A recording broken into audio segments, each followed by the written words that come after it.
Determine whether the relation is a function. If it is, give the domain and the range.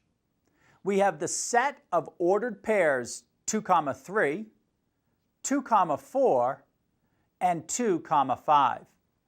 So let's take a look at this set, and what we'll notice is each of the x values of 2 lead to either 3, 4, or 5. That means that we can't tell. If I say to you 2, you'd say, well, it could be 3, or it could be 4, it could be 5, and that means that this is not a function.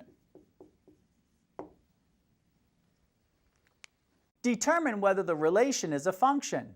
If it is, give the domain and range. We have the set of ordered pairs 0, 2, 1, 2, and 2, 2. So when we examine this set, what you'll notice is each individual first coordinate, 0 goes to 2 only, 1 goes to 2, 2 goes to 2.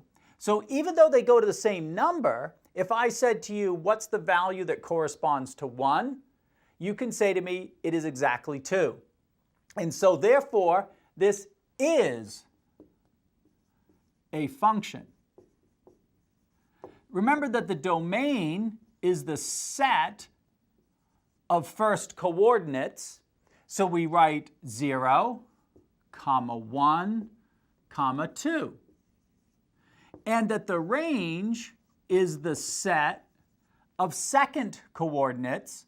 So we write 2, and that's a 2, and that's a 2, and therefore the range is simply 2.